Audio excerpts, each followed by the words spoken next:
What's the date? The 14th. We made it through Friday the 13th. So, hey, it's December 14th, 2004. Push to talk. There is light at the end of that particular kind of weird tunnel. Yep. So I'm going to apologize to our viewers in advance here. I have had the sniffles, which is kind of why we didn't do last week. My wife and daughter have been sick for like 2 months, and I finally got sick last week, and I still am sneezing and blowing my nose. So I apologize in advance. Everybody. You see, that is the thing, right? That's the thing about living with a whole bunch of people is if they get sick, it's just a matter of time. Right? It is. Made it a long time, but now runny nose. I didn't get it as bad as them. They were, well, so far. But I will point out, though, that even though she was sick, the wife did manage to get the new holiday mugs at Costco for glasses, cups, whatever the hell, So. I haven't got my INN mug yet. I'm annoyed. I did get my stickers, though. Check that out. I got my stickers. I got my stickers. Cool. Did they not come in an awesome envelope that keeps them safe? Definitely. They came in like a properly sort of hardened kind of envelope to make sure it didn't actually get bent. Yeah, I was really impressed with the quality of the envelope. As weird as that sounds, I mean, nothing can annoy you like getting creased or anything. By the way, just a little off-topic thing. I have been through 3 microwaves in the last week. What the fuck have you been doing with, like, you do realize that you're not meant to put metal items in a microwave. It doesn't work like a regular oven. No. You can't just put like, oh, I'll just put this, like, this plate in with some a knife and fork and it'll be fine. Like, no, that doesn't work. No, well, the thing was the finish on black stainless steel. It kept coming chipped. And so I said, screw it. We're just going to stainless steel on this for the front. So this comes in, and there's like a defect in the glass now that like looks like a permanent smudge, and you can't clean it off. And I'm just like, you know what? I give up. Just keeping it. By the way, and on that note, that sucks. I might sneeze. Coming. Oh, it's terrible. But yes, it happens. But yeah. Hey, but I'm gonna, kudos to our local dealer, which was not Lowe's or Home Depot. Didn't go through them. They were like awesome, actual customer service. I love it. Oh, excellent. Yeah, and I'm just okay, it's just going to look like a little smudge when you look at it, like at a 45-degree angle from the right-hand side, and straight on, it doesn't look too bad. So I'm just like, screw it, I'm done. Yeah, I'm not going to call him again. No. It was irritating, though. I thought it was getting it off, but then it stayed. So who knows? I don't know. Yeah. But I'm going to do a quick Dawn announcement. Not a lot of details, but yes. Okay. Good. I was going to say. Yeah, you can't talk about your poorly nature over the past week without mentioning Dawn. Yeah, so Dawn is not here today. Hopefully she will rejoin us soon. She's having a little challenge. That's all we're going to say. We don't want to violate any HIPAA laws. But we ask, keep her in your thoughts this holiday thing. It's not too horrible, but it's a little scary. So just keep Dawn in your prayers, and hopefully she'll be back soon. I did, on behalf of the show, McLeod, I did send her some nice flowers. Okay. Oh, thank you very much, mate, for doing that. Yeah. So fantastic. I did that. She'll get those on Monday. A bit far away for doing that. Yeah. She's a little closer, The wife was like, "Oh, we could just drive up and see her. We're halfway there. We're in Columbus this weekend." That's the other thing. It's bachelor weekend. I actually asked, can I come to the cheer competition? It's only 3 hours away. Can I come with you? And my wife goes, no, you can't. No. She goes, she takes her hands, like this, puts them on her chest. She goes, this is my time to bond with our daughter. You're not allowed to come. This is mine and your daughter's. So I'm driving my daughter to, cheer practice, and I said, "Hey, can I come with you guys this week?" Because I figure I'll end around the wife, right? Because the daughter, like, "Yeah, come on, Dad." She looks at me, she goes, "Dad, cheer competition is girl time." Okay. You're not doing the divide and conquer really that well. Clearly, no, it sucked. It was just like, did you guys collaborate? What's going on here, right? What's with this? I said, you know what, God? I said, damn it, you are not getting Chick-fil-A after practice. Got Chick-fil-A. All right. Definitely getting Chick-fil-A. Hey. Dad, I need an ice cream cone. Hey, Sadus sub, 116 months. Woo! God damn, Sadus. Thank you very much for the sub, by the way. That's awesome. Wow, did you run everything? Yeah. Yeah. And I find so. Yeah. So the Dawn mining. So we're obviously not really kind of we're gonna have a nod to the Dawn rule on account of her being poorly, as it were. I will say that I have heard from from people that she is doing better, which is good. She's on the road to recovery, which is good. So fingers crossed that she comes out of it, completely fine with a complete recovery. But yeah, it was a bit touch and go. At one point, which was So I'm glad she's getting the care that she needs. That's good. Yeah, the coolest thing was her mom got on her Discord account and let us all know. That was cool. That was cool. To which I say this to my wife because my wife knows Dawn too. They've met in real life, right? Okay, yeah. So I was telling the wife, and I said, "Yeah, it was." She goes, "How'd you find out?" And I said, "Well, Dawn's mom got on Discord as Dawn and told us all, gave us all the update." And she looks at me and she goes, "If something happened to you, I don't know that I would know how to do that." I said, I said, "Don't worry, honey. I don't log out of my computer, and the sons know how to do it. Just talk to your sons; they'll handle it." Okay. You won't need to know username, passwords, and getting into whatchamacallits, authenticator apps and stuff like that. It's the kids will know. It's all fine. Kids will know. The kids will know. There's a special password to the password vault. Get you into everything. But I stay logged into everything, right? So you just walk up to my computer and you can. Probably not something you should say to the entire world, but Come to my house. You come in the front door. The office is right there. You won't get into my work stuff, but you'll get into my personal stuff. There's nothing on my personal. Order some shit from Amazon. You'll get a lot of that. Shit, does Merkelchen actually have an emergency Eve will? What's this? I don't know. I feel like I'm being seamed by Seema, but I almost feel like that is too quick for him to be able to just up on the spot. Wow, a Vegas. Well, that had to be Seema. Was that like a collegiate Vegas cheer competition? Because I don't think they'd let little 14-year-olds run around there. Oh, so you just can confirm. Jesus. Yes, it written. Okay. Well, I guess if you're like the CEO of a particularly large Eve corporation, you do have to sort of, succession planning, the I's and cross the T's and do the succession planning and stuff. But yeah, I'm glad I don't feel like I have to need to do that. Oh Christ! No. I have my folder. If I'm dead, here's all your documents.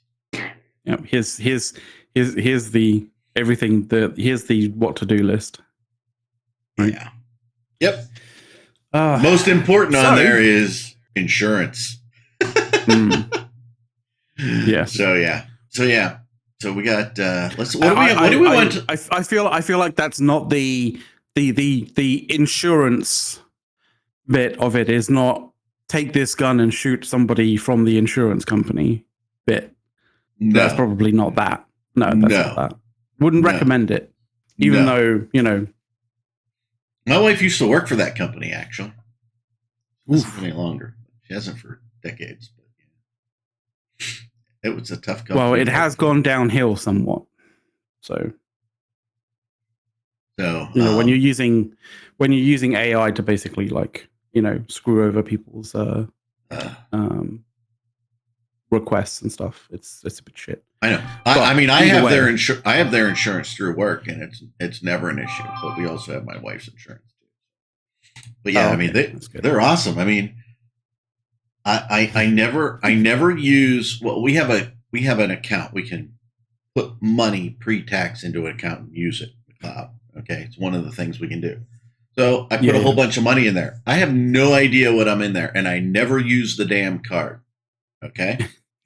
Yeah. So I go and get stuff. I must have had $386 left in this when I got my last dental work done, and because they just sent me a check. I didn't use they're not my insurance. It's just a HSA card. You're supposed to give it to them when you use it. No, just. I mean, I don't have to think. They just send me money, so I'm okay with it. I mean, that's a fortuitous situation that you have going on. That's good. I know. It's like $300 right before Christmas. I'm like, shit, woohoo! By the way, not quite like dispensing that in dollar bills and then just throwing it in the air. Kind of thing, rain money, baby. No, you know what? I'm gonna put this to the audience. This is an audience question here, because audience chat's over here, camera's over here, right?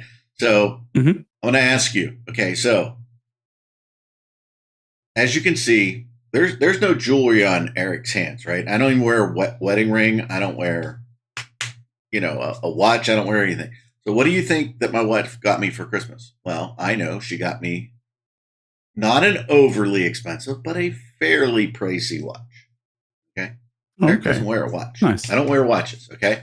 And she looked at me and she goes, I said, so, I'm kind of asking prying little questions like, what does she want for Christmas or Hanukkah? Which is it going to be?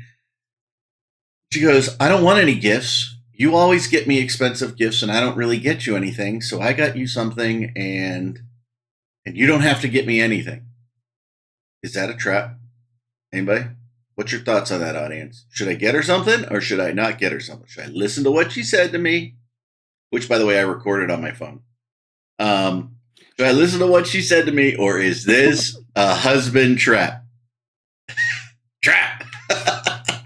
I mean, I'm not going to dispense any kind of advice in this front, because I've listened to advice from other people with regards to relationships before, and it's never gone well.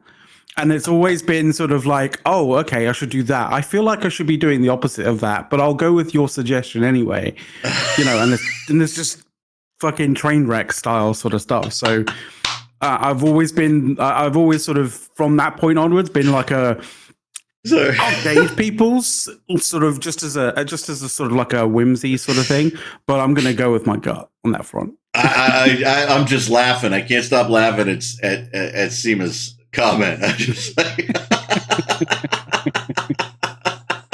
it's hilarious. But now understand too, now in January, because she didn't want to do it in December, we are completely redesigning her combination wedding engagement ring, right? So I think she's thinking that, because when you so I got a buddy, he owns a jewelry store. He does pretty well. He's a pretty good guy. By the way, Teslas are freaking cool, but we'll visit that later. I don't have one, but my buddy does. Teslas, yes. So, yeah. So anyway, he's like, Erik, hey, we do a whole CAD thing, and you have to use new gold. You can't use the gold in the ring to redo the ring. So, and we'll add some diamonds to it. We'll use all her diamonds in her ring, and we'll redesign it and everything. That'll be pretty expensive. So that could be what she's thinking. So I don't know. We'll see. But yeah, we were at the bar last night, and my buddy sits down because I've shown him my little robot lawnmower driving around my lawn. Right? He likes that, and he goes, I'm going to one up you. I'm going to show you. And he pushes a button, and then he pulls up his screen, and it shows the building that we're in, and there's a little carport that you drive under so you don't get rained on or whatever when you get in your car. And he has the car drive from the side up to that carport, and he can watch his car. By the way, he's parked right beside me. I'm like, don't hit my car. But his Tesla, he just tells it, pick him up at the front carport of the building, and the freaking car pulls out, drives around the parking lot, and pulls right into the carport all by itself, and he just goes upstairs and gets in his car with his wife. I'm like, shit, that's cool. That is pretty deep, pretty cool. I did not know they could do that. I knew they could like drive around by themselves with you in the car, but this is like you're not in the car. Yeah, because they've always said that they wanted to push the self-drive kind of stuff.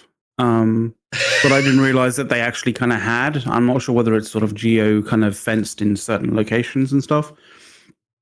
Although geofencing it into a certain location would be kind of weird and funny, because like, what happens if you're expecting it to be self-driving and it goes out of that geofenced location? It's just gonna not work, and then you're gonna be like, "Oh shit, what the fuck's going on?"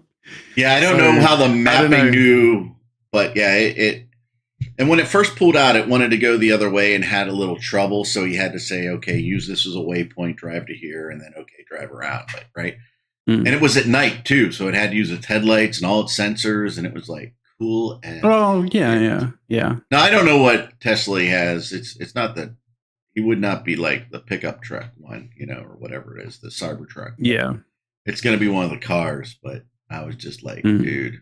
He doesn't drive far, right? He drives like 10 minutes from his house to his store, works all day, Yeah. I'm just sitting there going. It's pretty good. I text the wife, okay, I want a Tesla now. She's like, you're not allowed to have one. Please? And she said no. She goes, I already got you a Christmas gift. I'm like, why couldn't you get me a Tesla? And she's like, no. because you requested it too late, Eric. And you requested it far too late. Yeah, the Night Rider. I'll tell you what, that would probably actually get me to buy an electric car and a Tesla if it had the freaking Night Rider light, which, by the way, is the same dude who did the Cylon light. It's the same sound, okay, as the Cylon. Yeah, that makes. I was about to say that true. Sounds fine. Yeah, it was the same designer that did the Cylons, and he did Kit the car. Oh my god! So hang on. So what you're saying is, Hit was the 0.1 version of the Cylons. Yeah. The light in the front of the car kit is man, but that's what I was thinking. Cylon light. Yeah. Like the first Cylon. Cylon. My god, dude! Did you see the video of what's his name? What is it? The new Tesla robot. What is it? What is his name? I have no idea. Is it still a person in a suit, or is it actually a robot? No. It's not people in suits anymore. You can buy it, $39,000. Or is it? Yeah, but is it a robot that's just copying somebody who's in a suit somewhere else? It's supposed to be able to figure out how to walk on its own now. Optimus. Yep, you're right, Jay.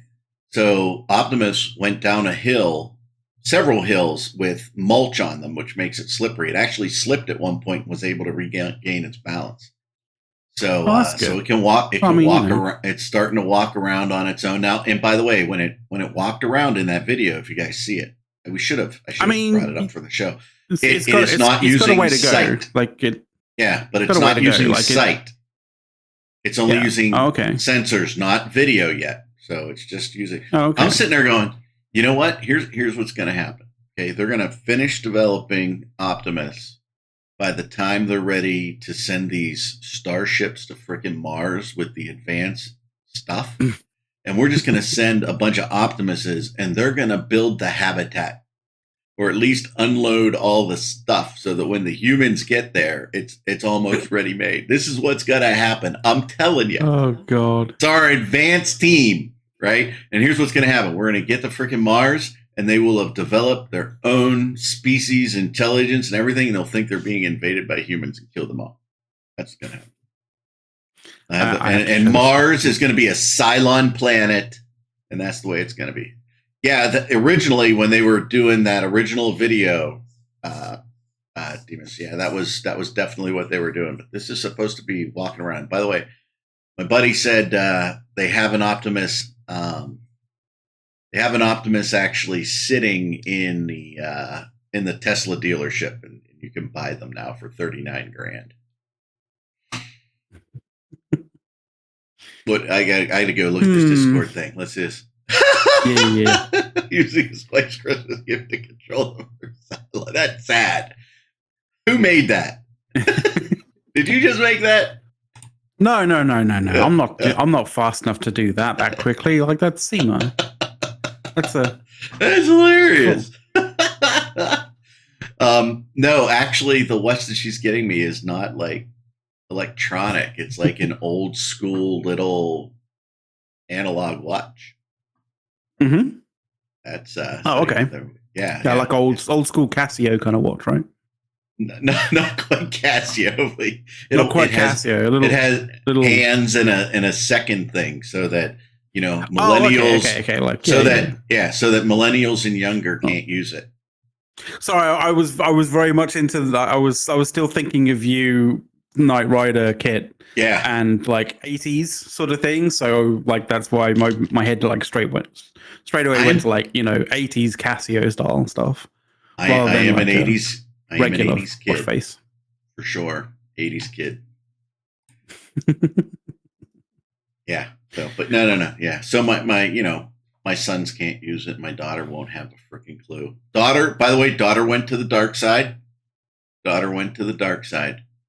She got an Apple. What do you mean by that? Apple phone. I mean, I've got an Apple phone, but like it's good for certain things. It's bad for certain things. Like, it's Apple have definitely shifted away from this whole kind of idea of, it just works. Like they have these phrases like, oh, it just works. And like, sort of Apple fanatics just believe it for whatever fucking reason.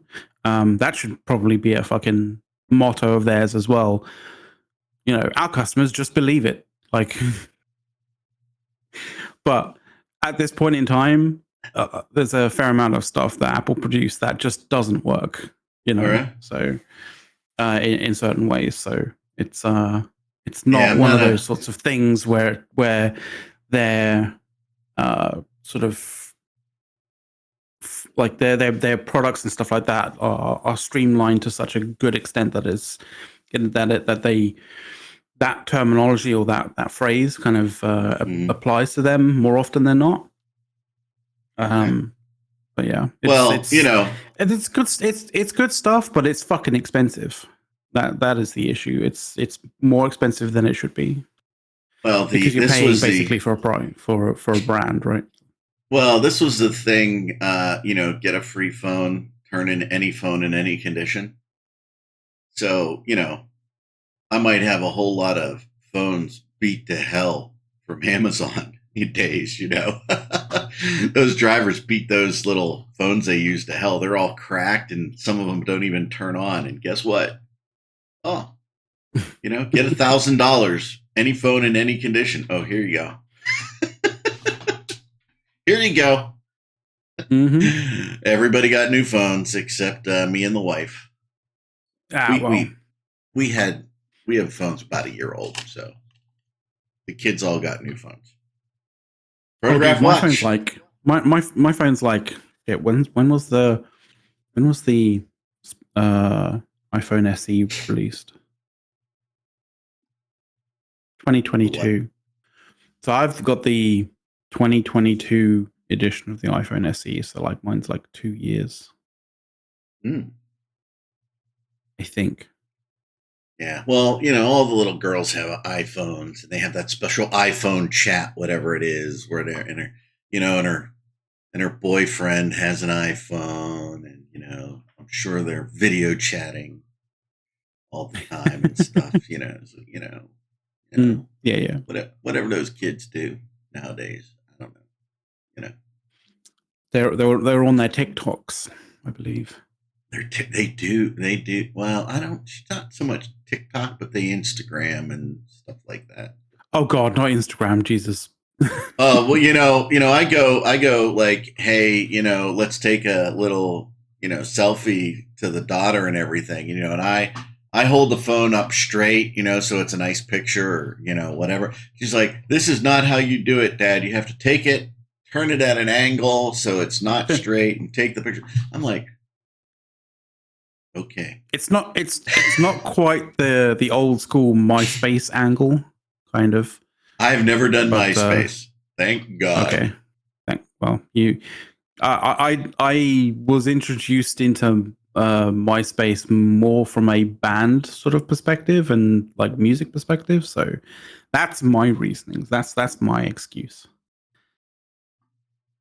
But yes. Although the phrase she uses, McLeod, you say, "Hey, what's going on?" and she'll just look at you and she'll say, "Chicken butt." Chicken butt is like have you heard that? No, I have not heard that. They're like all the young girls, man. Chicken butt. Hey, what? Chicken butt. I mean, that's just all they say. It's like they don't want to answer, like chicken butt. Oh, okay. I think that's I think that's just like a cool response thing, right? It is. So I'm just like, you know what? I was on Amazon. Guess what I found? Shirt that said, "Hey, what? Chicken butt." What do you think that girl got for Christmas? She got a T-shirt that says, "Hey, what? Chicken butt." I told my wife last night, I said, "Hey, what? Guess what I found?" She goes, "That's hilarious." I don't know. Not much on the speed dial out there for chicken butt response, but it is what it is. So hey, what funny? It would be funny. It would have been funny if your wife just literally on a dime turned around and said chicken butt when you went, "Hey, guess what?" And then she just turned around and went chicken butt. Like, oh, fuck's sake. No. If she was like right there with that straight away. Yep. Hey, I'm gonna mute real quick for the online folks, guys, because I think I'm gonna sneeze or. Oh, Sadus is wondering whether you can send him your GeoCities link.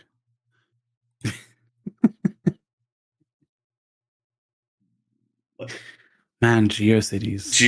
I don't even remember that. Holy shit. That's I mean, just a little bit later than that, like you would be asking people for your IRQ number, right? IRQ. Oh, that's a long time ago. Holy shit. A Gopher account. I don't even know. I don't even know what Gopher is. Oh my God. I do not know. I don't think I had one. That was a little bit before my time, as it were. But there was still things that were kind of referencing, like, add your IRQ number, and I was like, what's that? I don't care.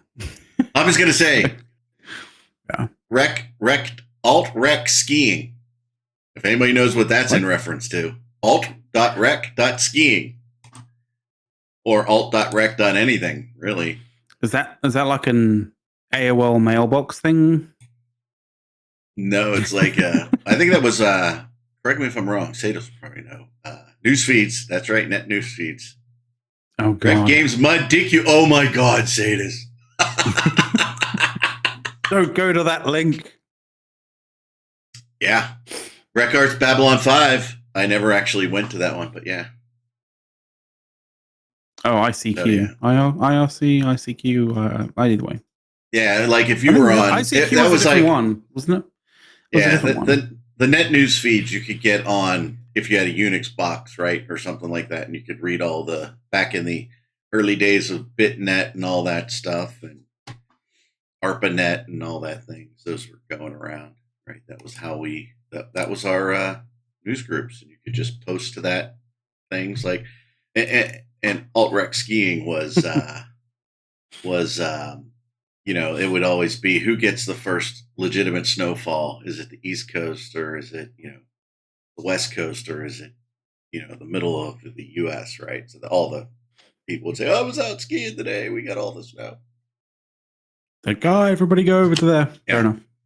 Yeah. So I was into skiing back then a lot, so I remember that one. But hey, so So what do we want to delve into some EV stuff or something like that? Or we could do, yeah. So, we could definitely do, in actual fact. By the way, I gotta tell everybody, okay? McLeod has earned the Push to Talk Anal Retentive Award this week because he actually published fucking show notes. And he said it was only down. It was only down to the fact that like I didn't want to be sort of in a situation where I'm like, oh crap, what do we talk about? Like, I mean, it's fucking 4 pages of 3 pages of fucking show notes. 3 pages. Yeah. It's 3 pages, but it's 3 pages on like docs. So, it's not like I'm just saying, people. Just saying. Hey, I'm trying to keep it a little bit more flowing for the audience, as it were. He didn't want me sitting here blowing my nose the whole time and him having the talk. That's what was really going down. Really weird. No, it's more along the lines of I have stuff that I can like literally jump straight to if we need to, which is great. And by the way, I'll let everybody guess: is it coffee or is it something else? Irish coffee. No, it's just plain coffee. Oh, okay. I had tea from a cup that says tea is always a good idea. So tea was a good idea. Say this, it's not that. See, deny. It's like delicious, delicious. You added the block term. Come on. I mean, it's not. I'd remove that block term, I guess. Yeah, that's no fun because it was funny as shit.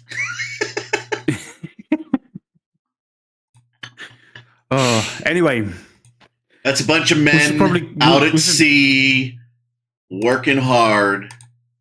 No, then there needs to be an A for that to be applicable for that particular one. He just has to accept the spell check fix. That's all. He just missed spell check, or he didn't have, spell check running. Say this. Yeah, you spelled it wrong. There's an A in it, man. Like, yeah. All right, clearly. Where are we going, buddy? So this was something that we actually say this, on the victim. Is he a victim? But no, he's not a victim. And he knows he's not the victim. So there was something that we there was something that we showcased on the show, like I think it was like maybe 3 weeks ago, probably 3 weeks ago, I think, somewhere around about that. But it was a bunch of things that was mentioned on the subreddit, of various different things that was being pushed and being pushed to the Chinese server, the Serenity server. So that's the one. If anybody knows, if anybody doesn't know, the Serenity server is the Chinese server. So because China has this kind of like really awkward sort of blocking policy and stuff like that. If you want to, yeah, that'll be fine. Because China basically has this like firewall kind of blocking internet access kind of policy. People who want to play EVE in China can't really connect or shouldn't be connecting to Tranquility, even though we kind of know that there are people who do. So what CCP kind of does is they have a separate server called Serenity that is operated by basically a company in China that they're in partnership with. CCP has a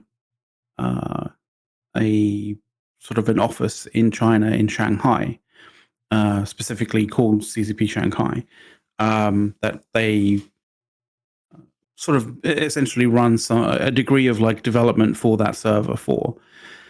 And obviously they help with creating creating features and basically setting up and making sure that patches and stuff like that for the servers are able to be applied to both the China server, in the same way that it's applied by CCP over here onto the Tranquility server.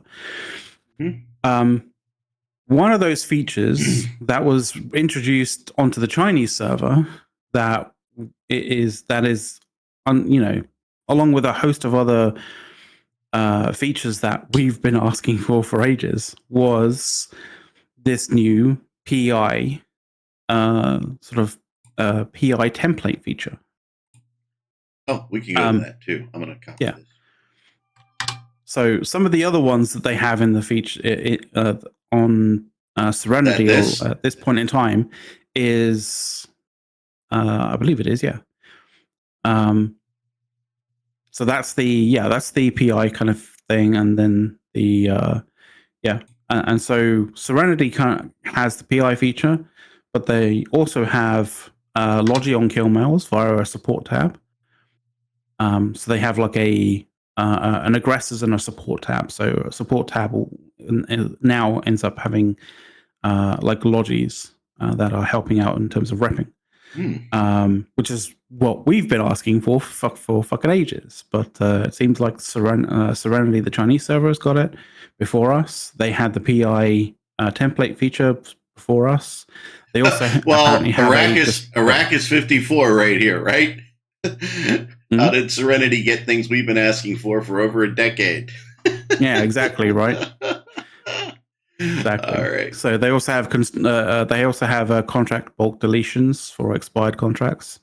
They have a fleet regroup exemption, so you know that like we've all experienced the fleet warp. That's up here, right? So here's here's the Chinese, and then there's the translation window, right?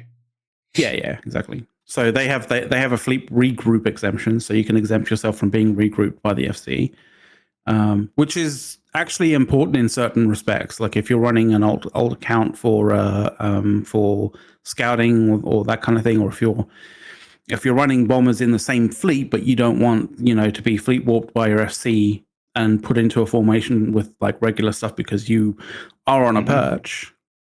But you still want to be able to warp to certain fleet members to be able to, get to certain distances away from fleet members to counter basically like hostiles warping in at certain ranges. You can obviously exempt yourself from fleet warps and that kind of thing, but at this point in time on Tranquility, you still can't exempt yourself from regroups, right? And regroups will, if you don't realize that a regroup has occurred, a regroup can kind of fuck you up if you're not looking at whether your ship is actually moving or not, because you could end up basically being regrouped towards a location that causes you to be, decloaked, and then your ship's there decloaked without support, and it just ends up getting tackled and killed. So it's an important thing, and it's something that would be really, really good as a quality of life feature. But Serenity has it. We don't. But hopefully, maybe, fingers crossed, because the PI template thing has come from Serenity and is now, coming to Tranquility, maybe we might be getting some of the other stuff, which is pretty cool. One of the other things that they have is the ability to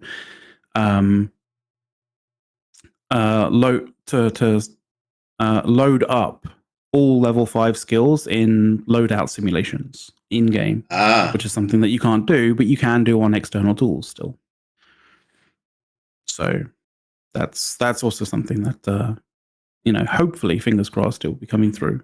But it was something that we showed off or showed on the show about 3 or so weeks ago, and it's only recently come to pass that it's actually now an experimental opt-in feature on Tranquility. So, because apparently this is the way that CCP kind of works. Either they're testing things out on Serenity, which I doubt, because like this will be literally the first instance that we know of that this has occurred, or they're just deciding that the experimental opt-in kind of feature of the Tranquility or of the Tranquility client is the way that they now test stuff without actually having a test server, which is, I guess, okay when it comes to UI features and stuff. But it's not something that you can really, use to test some of the other sort of, world universe spanning kind of stuff. So I don't know quite where CCP, like, it's just really weird how CCP is kind of going about with this disjointed kind of way of testing stuff out. It's a very strange thing. True. But as you may have seen, I don't know if you've checked out the subreddit, but like, there's been quite a big campaign of requesting that you can restart extractors for your PI, and on the forum about the planetary industry templates, it was literally the fourth reply. It was, great. Now can we have a button to restart our extractors, please? Oh. So that's still something that CCP seems to be kind of a bit tone deaf about, a bit deaf about in some way, shape, or form. So yeah, that's probably one of the bigger kind of aspects of what's been going on. I mean, we had some Revenant stuff. A dev blog about Revenant expansion updates, which reads very much like a few tweaks here and there on a small patch, because to be completely honest, Revenant felt like a small patch, and this dev blog about this update on a patch feels very much like an update on a patch.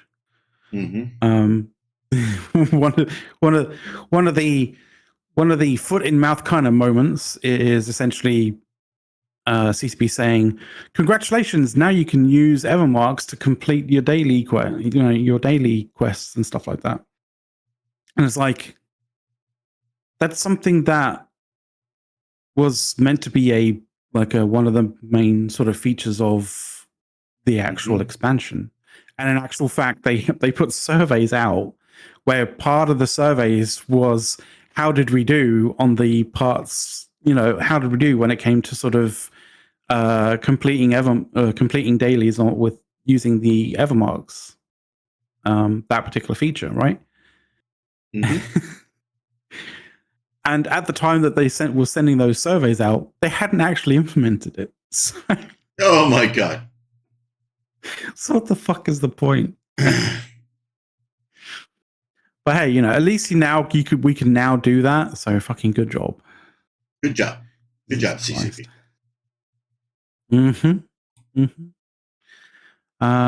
There's been a couple of changes to insurance on faction dreads, which sounds like a very minimalist thing, but like, in actual fact, it's sort of a bit of a reversal of how insurance on dreads has previously worked, because it's now it's kind of now, the faction dreads are now like worthwhile actually getting insurance for. Oh, that's finally. Because previously it was a case of that dreads were dreads were good at insurance, like when it came to insuring things, because they were T1 ships, and generally when it comes to sort of most T1 ships, like the insurance terms are actually pretty decent.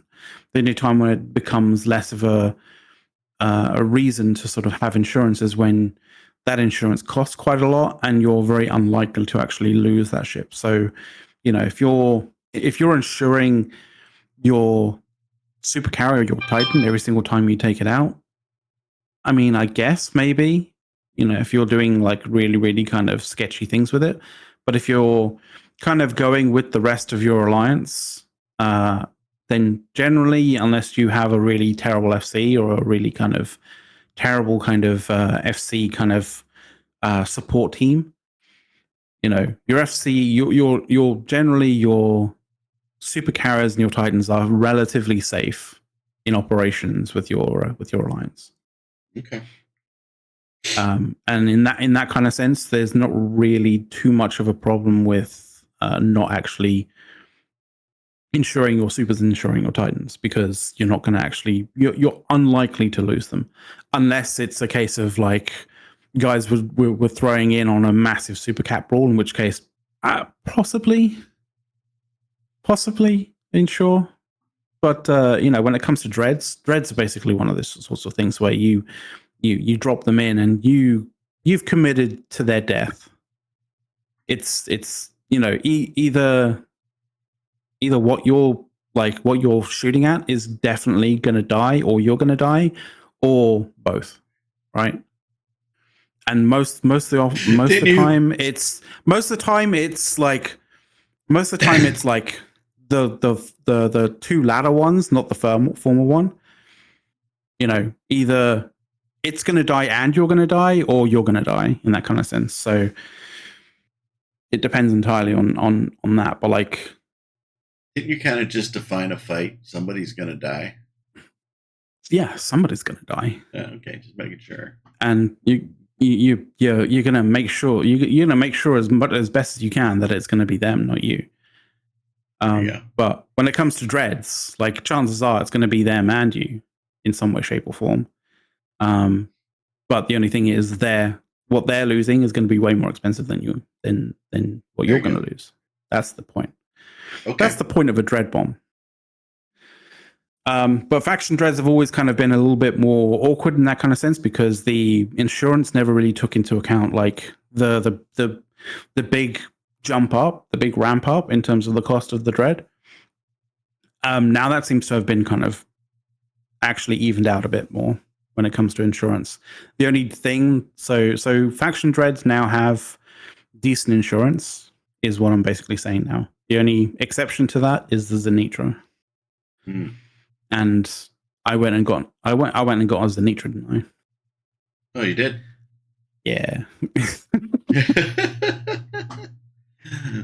So I'm still not insuring my Zenitra.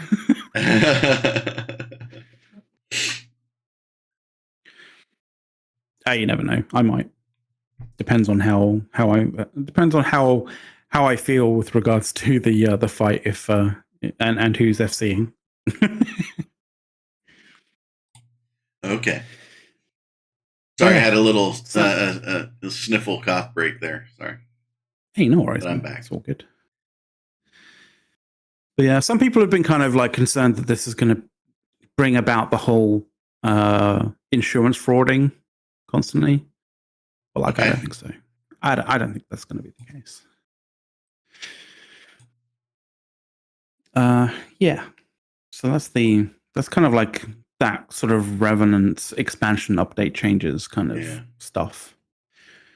Which, as I said, like it sort of sounds more like an update to a patch than an update to a massive expansion, right? Mm-hmm. It does. It really does when you read it, right? It's I wonder how many people they actually have developing this game now. I really wonder. I don't know. Apparently a fair amount, but I'd like to see it to believe it. Maybe anyway. I'm right on the edge of feeling like I've got to sneeze the entire time, just so you know, Max. So, and the audience, just I mean, it's just like you have that little itch in the sinus, right? Constantly, like, oh yeah, okay, am I gonna sneeze? So if I sneeze live, guys, I apologize. After me, but yeah. I don't mind if you I don't mind if you sneeze on, like, Discord, but like mute your mic to the stream. Yeah, that's what I'm trying to remember to do. Now, as we all know, historically, it won't necessarily be me muting.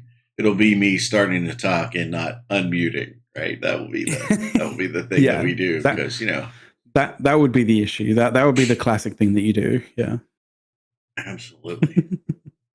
So, oh God. What? Somebody say something I missed. I got a lot of windows going. Hawk Tuah. Hey, Oh God. She got in a little trouble, right? I mean, she got scammed to hype a cryptocurrency, and I don't think she's been seen online since then. I don't think, but He got, she was kind of cute. I was younger and single. You get that little southern, that little southern twang, right? No, she ain't good. Yeah. I don't think she knew. I think they conned her. I'm fairly certain she got. I was going to say Hilmard. Hilmard. I feel like that is I feel like that is the term, but I'm not entirely certain whether that's accurate because I kind of feel like Hilmar kind of knows what he's getting himself into. Let's do a quick little.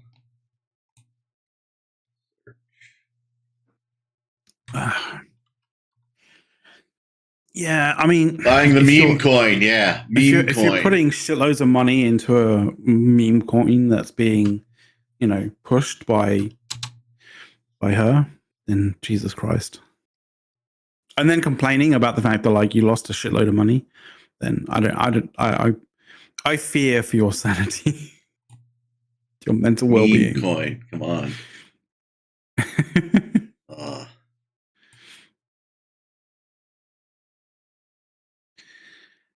Yeah, there's I guess there's kind of ways and means of being able to be stupid while still making a shit ton of money, but you have to be in with the actual, group that is legitimately making the money and not just be in with the group that is being conned out of their money.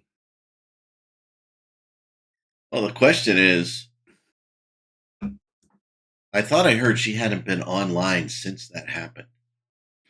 Oh, since she just basically kind of like, because she was in the Spaces kind of chat, about the whole thing, and then she was getting basically sort of clowned on by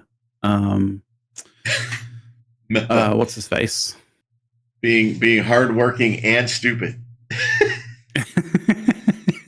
I mean, if you're stupid, you have to work, quadruply as hard. Yeah, Coffee Seller. That's the guy. He was clowning on them all, and she just kind of went, "Okay, I'm off to bed, guys." And apparently, she hasn't been seen online since, according to Erik. Is that right, Erik? I heard read somewhere that she hasn't been, but I don't know that for sure, right? Yeah. So I'm pretty much asking you in the audience: does anybody know what happened to her? I don't know. I think she may have realized that she was being. I think maybe she might have realized that she's been taking bad advice, and maybe making sure that she's getting a bit of advice from from a wider range of different people, rather than people who may just be trying to use her for to make financial or use her to sort of scam people. But yes, Richo, we will talk about the MER. So Barstool Sports, 22 hours ago, Barstool Sports said she's been sleeping for over 200 hours after alleged Hawk meme time pump and dump, where she went to bed in the middle of it.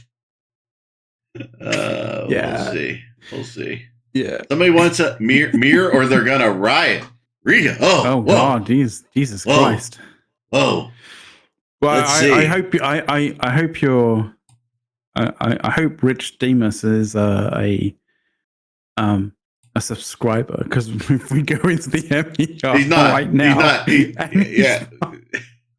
well, let's wait. Let's wait the 2 minutes. Shall we wait 41 3 minutes and then just wait 3 minutes and then come back and just be like, so that was the MER. Yes, all down the end. Starscream. I want to do that. We're gonna. I'm gonna say, control our audience. Don't give it away. But if you guys don't know right now, hold on. So the winter, like one of the other things that's happening right now is the Winter Nexus is going on. So if you don't know about that, then there's basically 650,000 free SP. Let me bring that up. Media screen. There we go, baby. By the way, I'm waiting for the countdown to happen. I'm just going to put out there that we just finished talking about the mirror, just as the ad ends, so that Rico sees. Oh that. Yeah. Like just trolling them, guys. So subscribers, we're gonna mess. Oh, Richo's back. Is he? I think Richo can now hear us. But we're now onto the Winter Nexus, obviously, because we just did the MER. So no. That breaks. He should be. But Richo just got a sub from Goma because Goma's so cool. So thank you Goma for gifting subs. So we're gonna mess with you. It's just so unfortunate because Richo just missed the MER section of the show. Sorry. So unfortunately for that, sorry about that, mate. But next month we'll get you. Next month. We're fucking trolling you, dude. It's fine. Yeah, we're just messing with you. We love you, brother. Don't worry. We couldn't have kind of gone over the fucking MER in 1.5 minutes. Jesus Christ. Whoa, tier 1 subs Gomer. Woo! Oh, Goma just gifting all sorts of things. Thank you very much for the 5. You're so kind. Tier subs. Tier 1 subs, dude. Thank you so much. Being holiday spirit. Yeah, so let's go over the Winter Nexus here, right? Quick Winter Nexus thing, it's basically just it's a logon campaign, guys, but it's a logon campaign that has a lot of different stuff, and you can get up to 650,000 free SP. So is it actually snowing in space? Oh my God, say this! That's hilarious. If space is cold enough and you can spray water fast enough and at a but it's a vacuum, so it'll evaporate. Oh yeah, I think you could make snow in space technically. Technically. Yeah. I'm calling Elon. So just make sure that you're grabbing those SPs and making sure that you're actually getting all just logging in and grabbing everything that you can. Yep, because it's worthwhile. 650,000 SP is not something to turn your nose up at. Don't sneeze at it. Mm-hmm. But yes, MER time. MER time. MER time. From the simple fact that CCP were being hounded on the subreddit to release the MER, which is actually fucking hilarious. I know, but the graphs are getting prettier. I like them. Couldn't escape that. Yeah. There were some new graphs. There was some interesting new graphs. In actual fact, yeah. I didn't see the kind of jump in production destruction that I was expecting because of the end of November. I'm not sure whether that's because that's not included in it or not. Unless I'm reading it wrong. Maybe I'm reading it wrong because battle reports show total losses in terms of the total number rather than just the destroyed amount. Maybe, I don't know. But I know that we killed some of the big wrecks that we had on field were nuked by our team.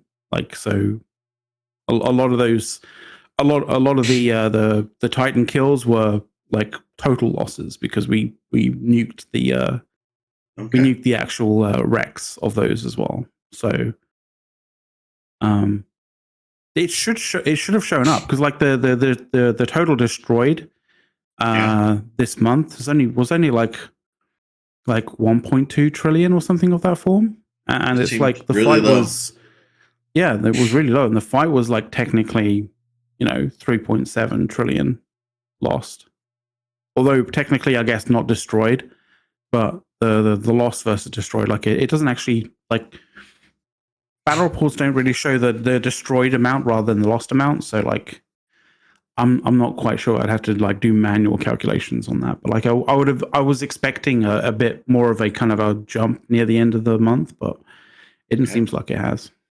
So my assumption is the Massacre of 1 NTAC F isn't there, and it may show up possibly on the December one. Gotcha. Other than that, like people were freaking out about the rocketing price of Plex because it's just going up and up and up. Is that where is that? Let's see. Oh shit, that should be somewhere. I didn't know. I didn't remember. I didn't link it specifically. It'll be where would it be? Scrolling very fast, very fast. Yeah, we're doing it live, guys. Money supply Commodities. is one thing. No. Well, there's two things that stand out right here, right? So when you have money supply continuing to go up, and specifically very quickly, but the velocity kind of going down, that's generally not a good sign. Economic indexes, mineral prices going through the roof. I gotta remember. Let's see. Nope. It does not have. We do not have that graph handy. But we know that like people are freaking out about the price of Plex. Yes, that is for sure. I'm gonna scroll back to the top. By the way, we could actually probably link this for people to easily. Probably a good idea. Yeah. There you go. Also, thank you very much for the raid, Nina. Yeah. Woohoo! Cheers for that. We're talking. Yeah. We're talking the MER. So, Veil of the Silent Man is pumping out the moon material. Woo! Yeah. So the moon stuff is like the new stuff, right? So, that's kind of like the cool kind of thing. Yeah, I'm gonna make this. I'm gonna do a little bigger. Yes. Oh, you can just click on it. It'll come up like as a bigger graph.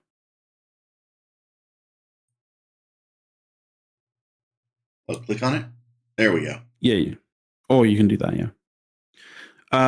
So yeah, that's one of the new things in this month's sort of graph is basically a graph to show the moon materials by source and the distributions, that kind of thing. So the different colors are basically the showing the various different sources. So that's refineries versus Metenoxes. And obviously, Metenoxes are the deployable structures that are essentially automated. So it's a passive moon miner rather than mining it actively with barges and rorquals and the like, right? Mm-hmm. So that's kind of like it's what we have going. And obviously, Metenoxes are in the green with refineries in orange. So it's kind of cool to sort of see that breakdown, which is nice. As you can see, our 64s aren't really being prioritized when it comes to Metenoxes because, in general, you do want to maximize the output of our 64s. And Metenoxes aren't the way to maximize your profits from our 64s. There you go. So that's why you're seeing more of the usage on 32s and 16s and 8s and 4s. But yeah, it seems to be pretty. And the nice thing is you get to actually see the distribution of how much, what level of utilization is happening in particular regions. Oh yeah. When it comes to sort of like, I'm gonna go Metenoxes versus, regular Athanors and that kind of things, right? I actually went back to the moon materials by source. Because you were talking about that. What I feel like Athanors and that kind of thing. But yeah, Curse is just like full like looks to be literally full Metenox. That and class 3 wormholes, it seems. Black Rise is right up there with and fucking Outer Ring. Jesus Christ. Outer Ring, Scalding Pass, Black Rise, Curse, and Class 3 wormholes, and Class 2 wormholes, and Class 1 wormholes. I guess like most wormholes, to be fair, are being heavily Metenoxed, but like, goddamn. Curse is just like entirely. And Outer Ring might as well be entirely, because it's like, what, 95%? Something ridiculous. Yeah. One of the things I've kind of forgotten about is ice mining. That's crazy. Ice mining is good money, man. Yeah. Ice mining, I believe, is still good money. But worth it, man. So yeah, material. The other thing is material price index, and this has a way of being able to basically branch out into like a really fucking big and long conversation. Because material price index is just. Have you seen the fucking look of it? Are you talking about the which screen? What do you mean? Which screen? I've got the CPI. I've linked it. Okay. It's the one which says economic indices, full history. That's what I thought you wanted. Yep. Oh, there is a complicated slightly complicated history in this graph. Like, obviously, it's is this the one you're talking about? Goes all the way. I believe so. Not everyone. I see it. Yeah. That is one. Yeah. There's another one. That's less of a full history, but we can go with that one.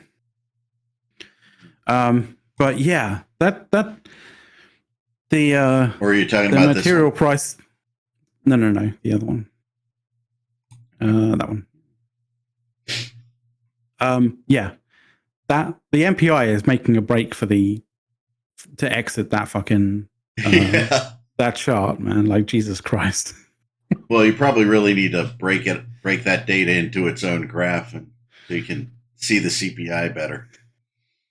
I have that kind of feeling, after Eve doing its thing up until 2020 and it being relatively okay, the simulation has been working okay over the last like 5 years. I don't know, people have been a little bit more agitated. And I can't help but see that fucking massive spike and then the subsequent like ramping up after that massive spike kind of died down as being maybe potentially something that might be causing people's ire at the game. Like, that is essentially CCP going, this needs to be readjusted, and then doing their usual thing of nerfing the living shit out of something and causing the pendulum to swing way the fuck back in the opposite direction, way further than it should have gone. Right? And I mean, anybody who's been around EVE Online would know, this whole adage of CCP doing nerfs and buffs and nerfs and buffs and like basically going from one end of the crazy side to the other end of the crazy side, like, in terms of nerfing to buffing to nerfing to buffing, right? They kind of calmed down for a little bit, in the mid 2010s to 2020s, which seems as though, when you look at the kind of graph for economic indices, that's probably where it sat fairly at a decent time, right? And obviously we did the whole, CCP did the whole, here's this new raw call thing that the player base basically went, or the CSM at the time when you do realize how fucking broken this is, and if you release it like this, we're going to abuse the living shit out of it. And they were like, yeah, that's fine. You know, the classic "this is fine" like meme, right? Yeah.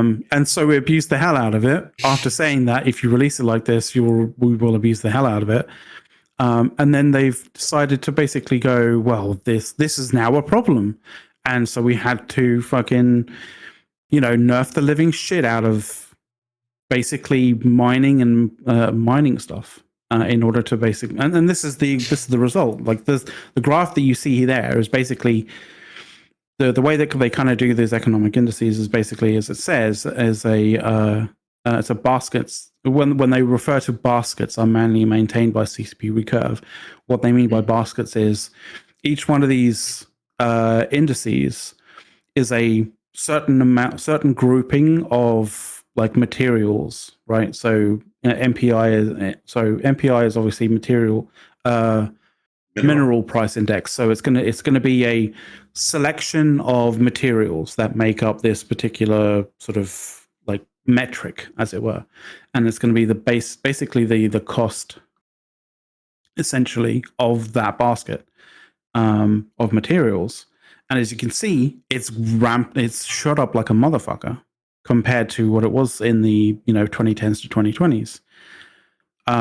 That's because CCP made it really fucking difficult and really annoying and really awkward to actually extract materials. That was the whole idea of the scarcity period, right? So when things are scarce, people will be prepared to pay more money for it. And so if you have that same amount of materials in that basket, the price of that basket goes up like quite considerably. And that's what you're seeing in that graph, essentially. I've wondered why, though, the other indices didn't kind of go up with it, right? It's kind of strange to me. You would think that should kind of happen, right? You would think that they should be somewhat interconnected in some way. To some degree, yes. To some degree, no. Because I think the thing is, the baskets that refer to the secondary and the production, was it the PPPI and the SPPI, primary and secondary? Yeah.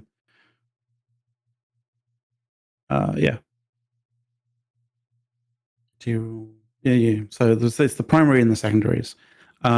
They don't seem to be. I think the things that are in the baskets that relate to that aren't actually don't have any particular relation to the material price index. So that's the reason why they don't really change too much. I think that was really the idea, was to separate those out so that, like, because otherwise, what's the point of having three separate things that show you the same thing, right?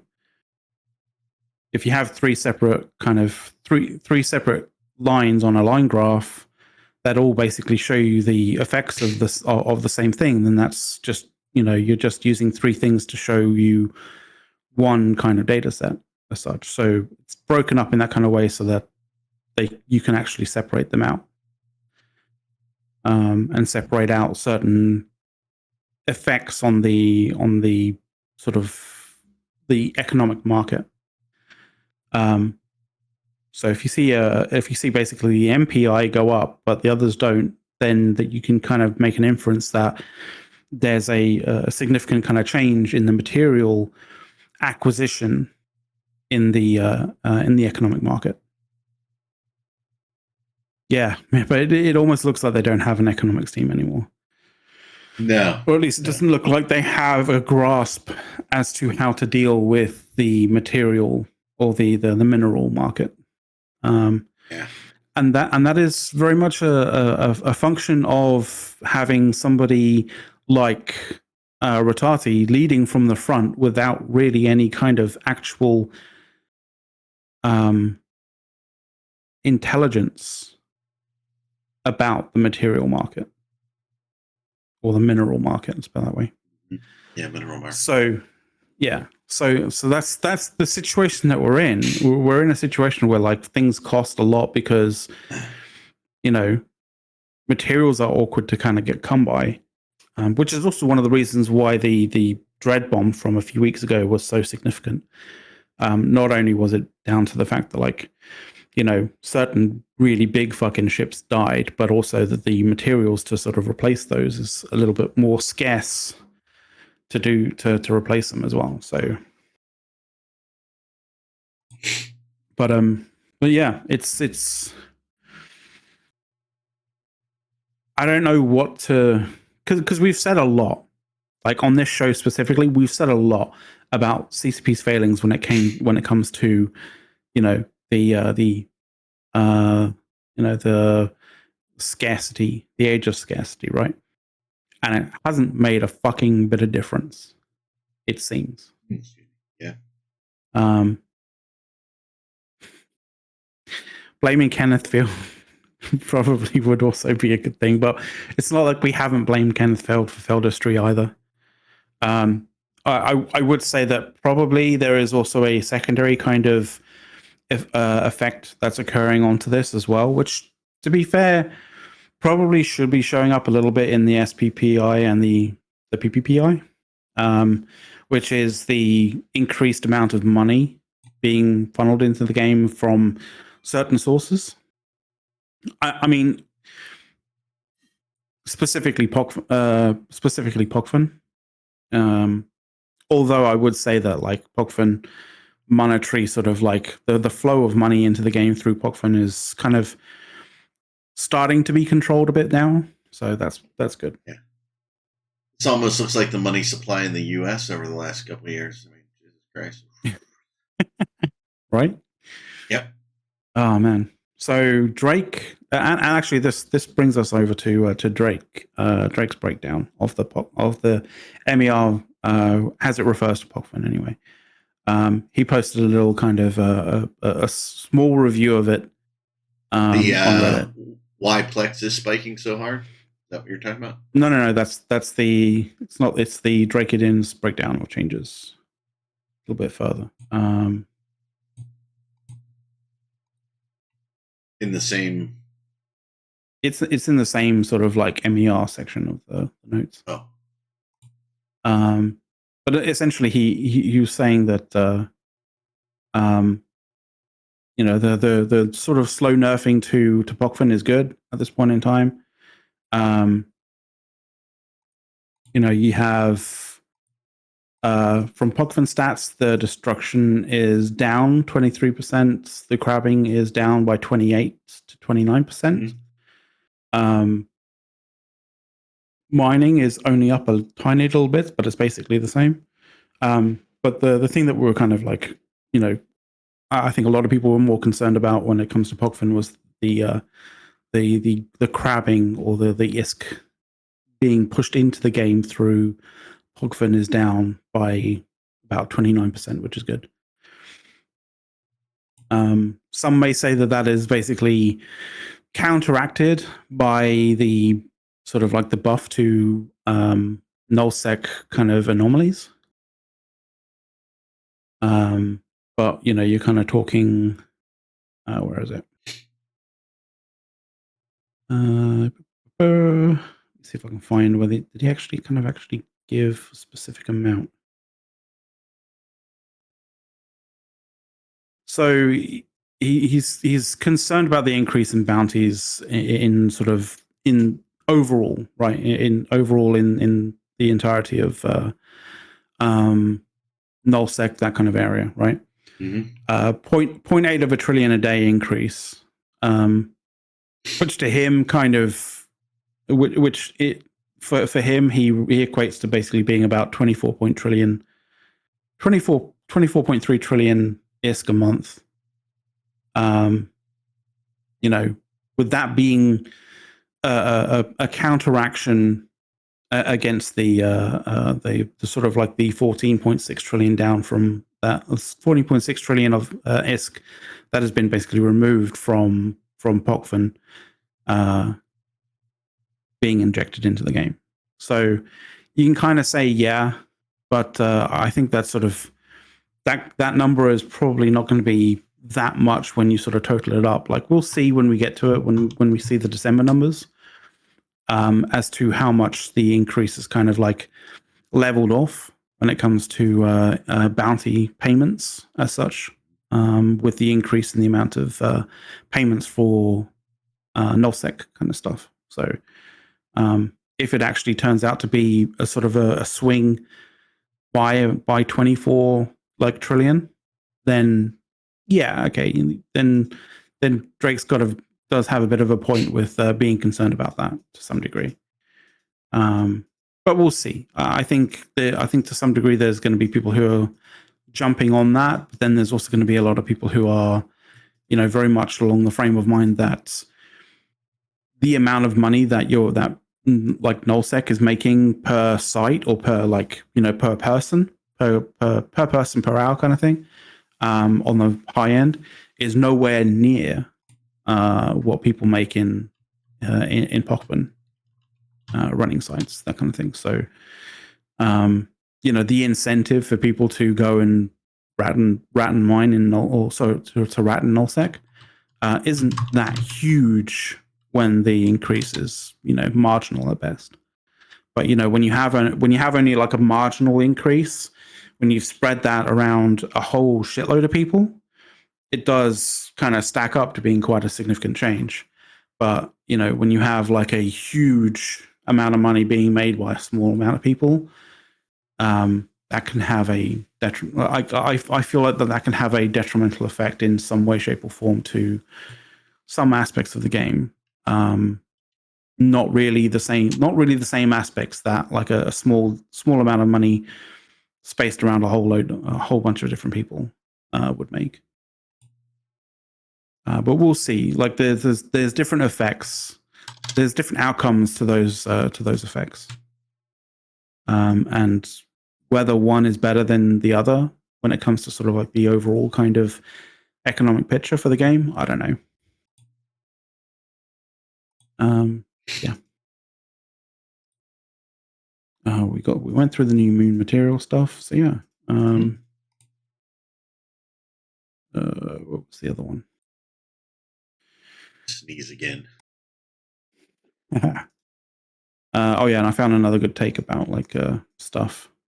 And another sort of fairly decent take that at least that I know of that I sort of I thought it was a decent take. Essentially, it was from a guy called Joshua Fioritane. Okay. Interesting kind of name on the subreddit, but he's just saying that this is an important bit people seem to not realize. Referencing somebody saying that it's the application of this and many other ideas that CCP has a problem with referring to scarcity, right? CCP didn't implement scarcity. It's like it was referring to like how CCP's original economist actually did say that the key to MMO economies and the basic elements of fun gameplay boils down to the idea of resource scarcity causing necessary conflict. That's Dr. Enyo, by the way. You didn't know that. Okay. Like he did say that. He did say that in a piece in Wired, in actual fact. Huh. And that was back in fucking, I don't know, like that was back in 2008, right? What this guy's basically saying, what the guy kind of referencing an aspect of this is saying is that it's that the important thing that people don't seem to realize is CCP didn't implement scarcity correctly. They said they would, but and they tried it, but they did it wrong. What do you get when you implement scarcity wrong? You get poverty, right? And so poverty does not lead to conflicts. It leads to basically the game becoming frustrating to play. So people get frustrated to play because they don't have the necessary amount of money to feel confident enough to undock those things and actually enjoy playing, because it's like a one and done thing. It's the equivalent of like, you wouldn't really get many people buying a game if the first time you die in that game, the game basically deletes it off your computer and you can't reinstall it, because Gotcha. you wouldn't have confidence to be able. You wouldn't feel you wouldn't feel confident in playing it if the first time you die it deletes it, especially if the cost of that game, the cost of literally just playing that once, dying once, and having it basically delete from your computer is like as expensive as most other games that wouldn't have that kind of feature. So when you have a system, when you have an economy inside of a game that basically penalizes you for just playing, it's kind of a disincentive. But that's not scarcity as such. That's just poverty. What this guy Joshua is kind of saying is the correctly implemented scarcity is basically a foundation for basically almost every strategy game in existence. But you have to implement it properly. You have to get those. You have to balance that thing right. Yeah. And if you balance it right, you balance the sort of like the opportunity costs of going and having fun to be low enough that people feel like they can go and have fun, and if they lose their stuff, it's okay because they still have some stuff to carry on doing things, or have stuff to be able to sort of make some money or do some sort of things and stuff like that, and actually be able to have some fun again, right? It means that you're not concerned about losing things and not being able to partake in any fun anymore.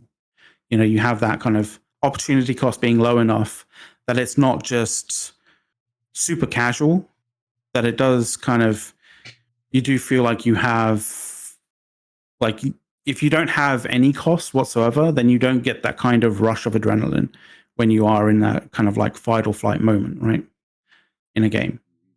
But if you, and that's what happens, like when you play a battle royale game, right, where like your death doesn't really mean too much, it's fun, but it's not like, it doesn't produce the same kind of experience than if you're in Tarkov and you've got like, a shit ton of like gear that you've worked a whole long time to sort of to put together and create, and you're fighting for your life. You've got like you have a very sort of visceral reaction to that.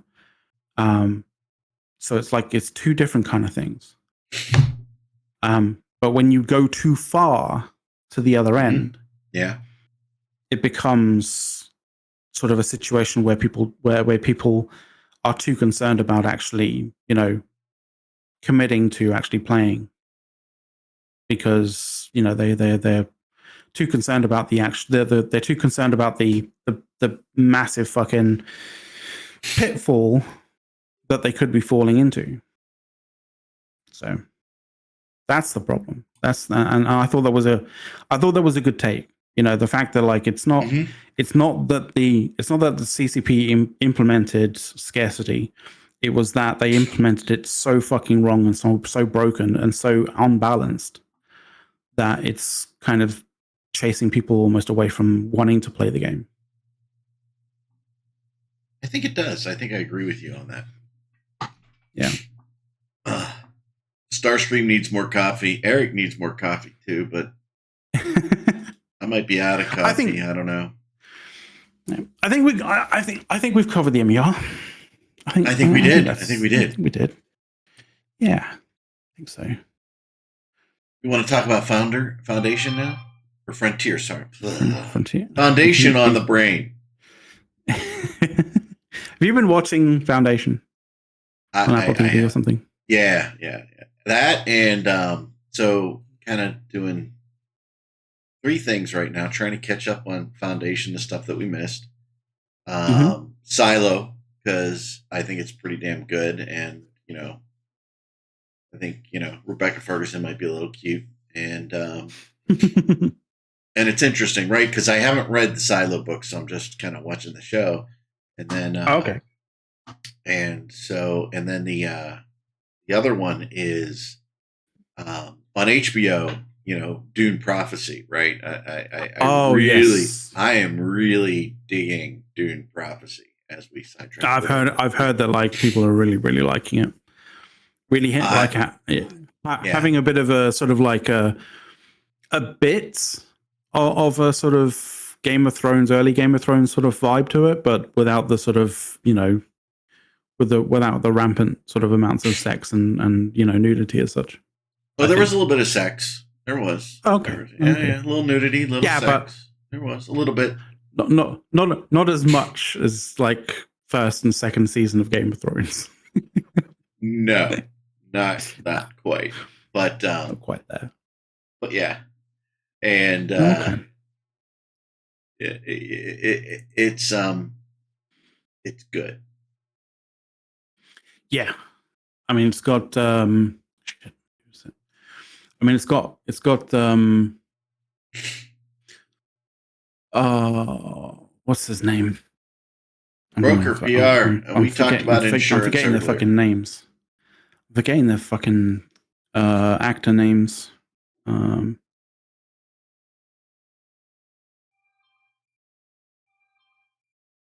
Here we go.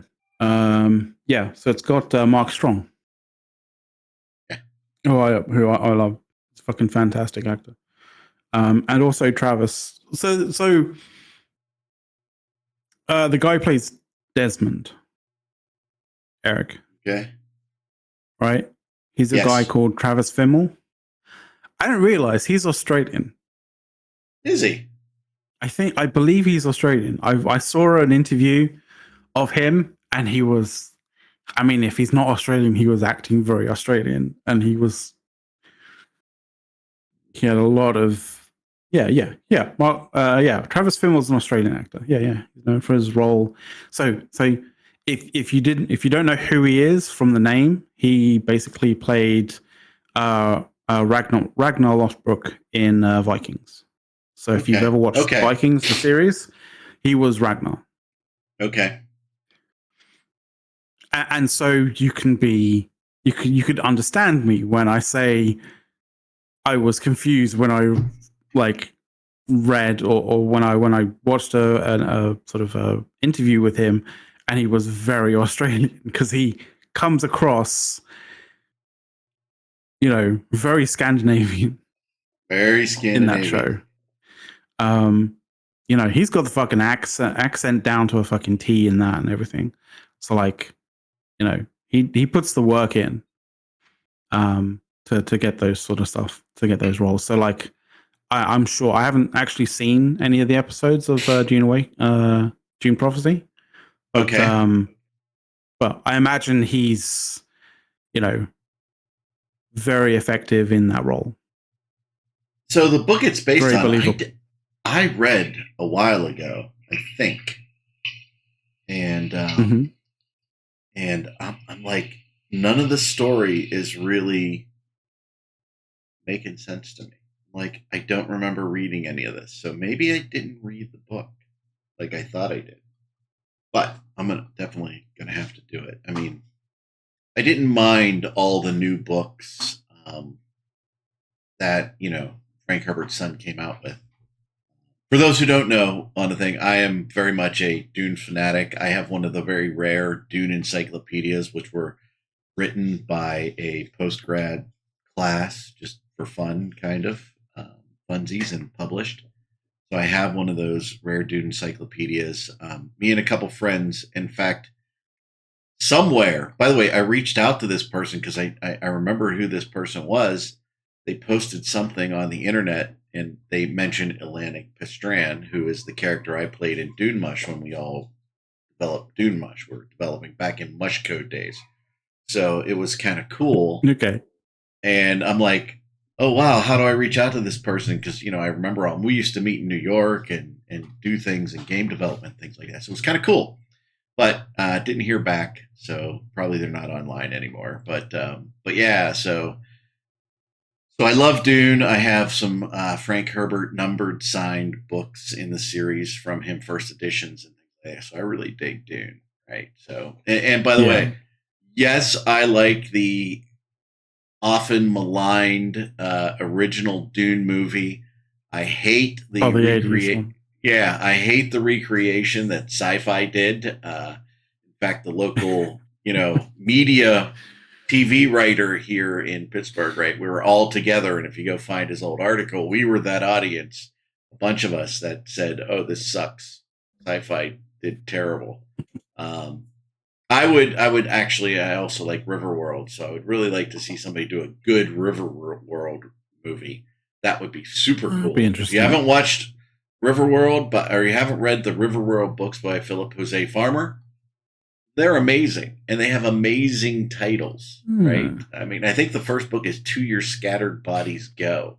I mean, it's just super cool. So if you haven't done Riverworld, go. You'll love it if you like all that other stuff. I don't know, McLeod, if you've ever read any of the Riverworld stuff, but it's great. I don't think I have, no. So I'll take a look at that for sure. I am really digging Foundation, right? It reminded me that like House Carino came from the Butler family, right? The Butlerian Jihad and things like that. So, yeah, it's very, very cool, right?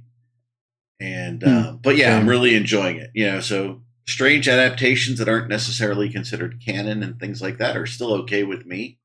Yeah, and to be fair, like I think there's a lot of people who either love or hate like the David Lynch adaptation, the 1984 film, right? Yeah. I think a lot of people like don't realize with that particular film is like that film was apparently like twice as long as what it was actually released as. Mm-hmm. But they had to cut an absolute shitload of it out. Yeah, apparently. I don't know why they just didn't make it 2 movies, right? I mean, yeah, you got all that film, right? I mean, it's the 80s. They probably didn't think that like they had the budget for it or something like. They probably didn't think that like it was it would maybe that it would work unless it was specifically done as two or more kind of films. But it was when you realize that film was easily twice as long as it actually was when it was released, you realize that there's a lot of because I found this out when I was because I'd watched Dune before, and then when it came to sort of like the new Dune films coming out, I was like, I want to watch the first one to kind of get a grasp of it again, right? Mm-hmm. And I wasn't able to until I watched the latest one. Not the latest one, but like the first of the latest ones, right? I finally ended up sort of watching it, the sort of like the 84 version, and you kind of really feel how like rushed certain aspects of the 84 film is, and when you realize, in actual fact, there was a shitload more stuff that was meant to be there, you do feel the lack of certain things being the lack of things being branched out or being sort of brought into the actual into the plot line in a more feasible way. Certain things just happen just for the sake of it happening, kind of thing, in the first film, and that there's a bunch of stuff there that was just cut the fuck out, which is really unfortunate. But like I think the new films do a good job in sort of in bringing you all the different contexts and stuff like that. That the 84 film kind of missed.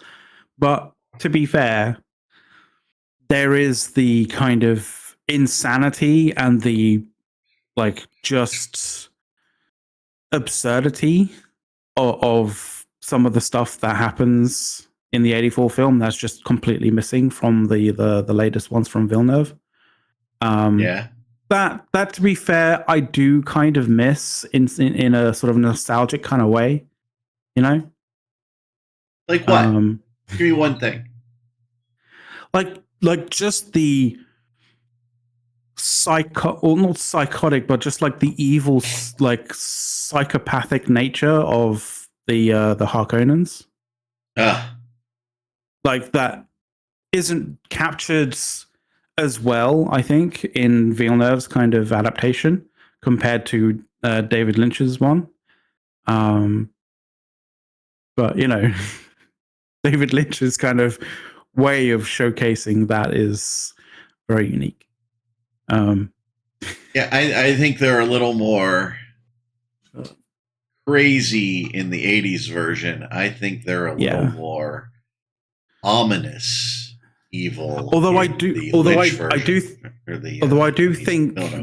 in the 80s though, the levels of excess were quite crazy, and the levels of basically sort of making a film that sort of really stands out in terms of insanity and extremes and excess. You had to go a little bit further in the 80s than you do nowadays. Would you say that? Would you agree with that? Because when I watch the 80s were a bit mad. Yeah, well, I look at the 80s version of Dune. It's almost like the MTV version, right?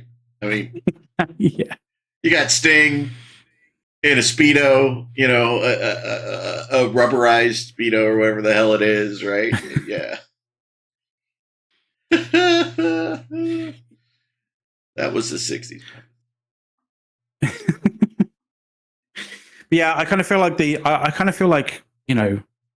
84 adaptation by Lynch was very much a product of the 80s as well as a product of Dune and David Lynch. Like, I think those three things coalesced to make the 84 version of Dune. Well, even in the insane as it was in the 84 version of Dune, right? They're Harkonnens, and in the subsequent ones, they're Harkonnens. Notice that difference? I mean, I didn't as such, but I do get where you're coming from. But I don't know whether there's stressing that particular thing. They very much are. Thing was right, and if you read how it's spelled, right, you would think it's Harkonnen, not Harkonnen. Yeah. Right, the two N's kind of make it not an O. So I think they've adapted. Yeah. But so since you haven't seen, and I don't want to spoil it for anybody, the Foundation, I'm just going to say there's some bizarre plot twists in here. You would really like it. Cool. I'm looking forward to actually being able to see it. Yeah. Yeah. Yeah, I think you'll like it. Well, the question is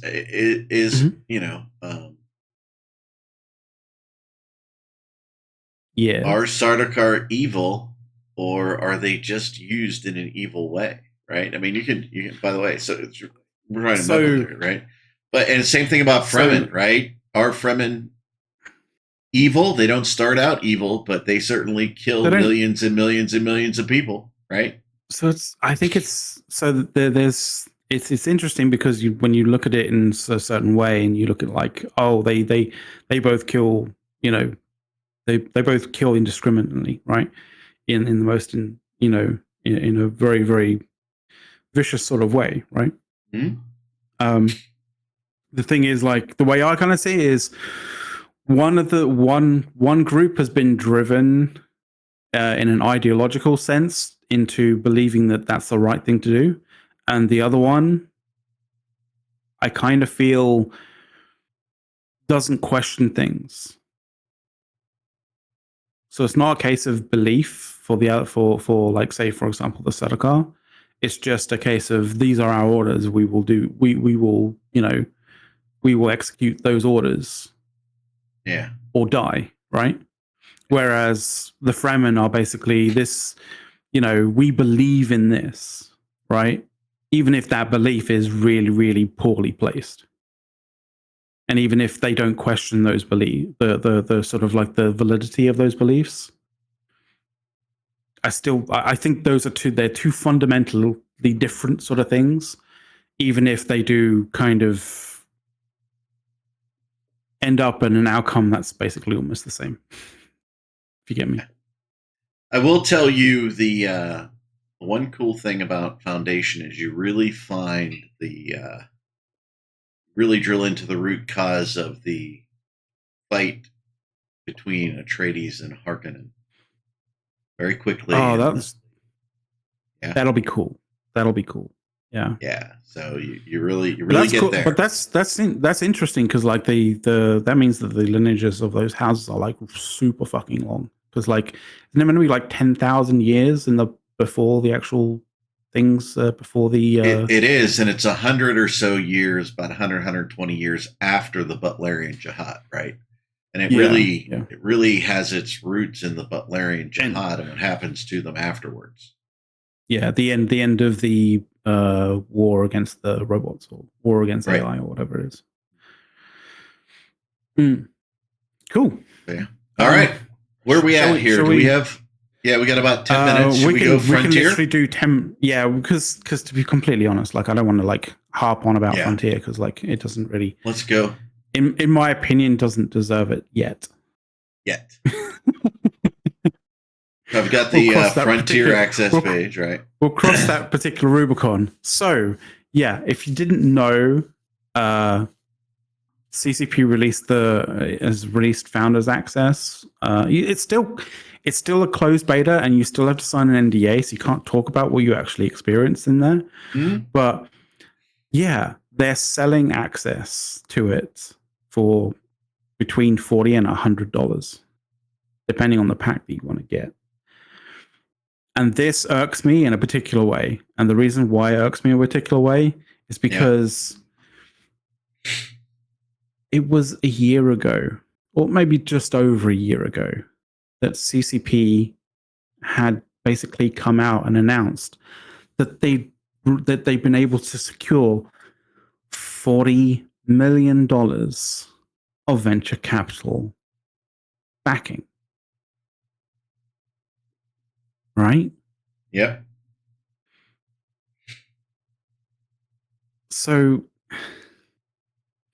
it looks fucking bad when a year and a bit down the road, you're now trying to fleece people money to continue the development of this game when you had $40 million and some things happen to that $40 million that you feel like you need to prop the development of this project up by,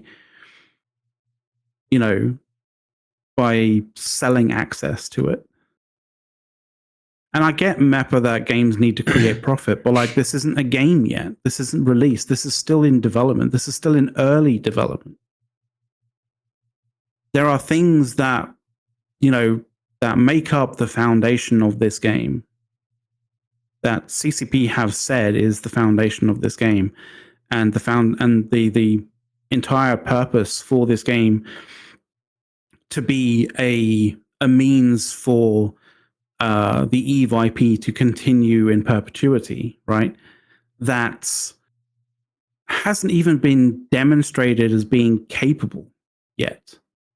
It's not even at a point as to, someone showcasing a workable model, a workable kind of like showcasing an actual sort of demonstratable, functional kind of example yet.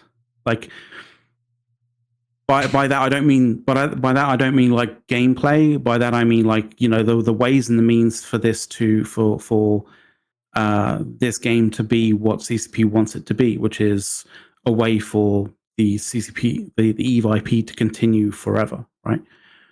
Or for the game to basically be, in the hands of the community rather than developer, right?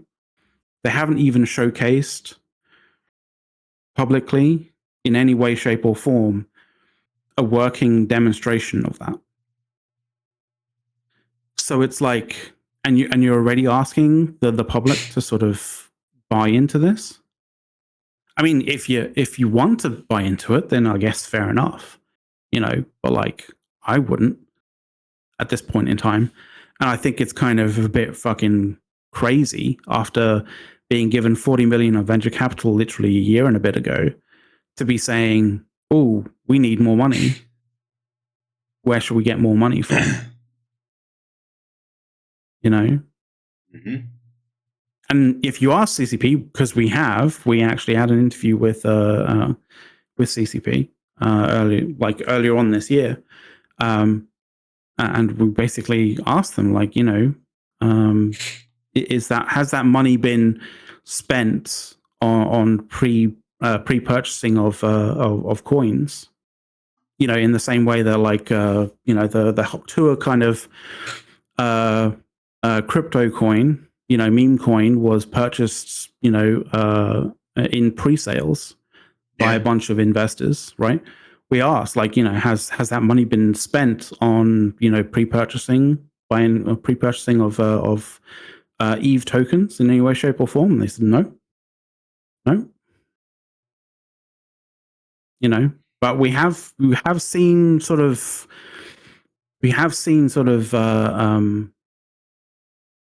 financials that would say that is a lie. Yeah. But it's one of those other kind of things where it's like, if that money hasn't been used for that and it has been used on the development of this game, then why are you requesting people to give you money for early access to this game? Like, why do you feel the need to do this?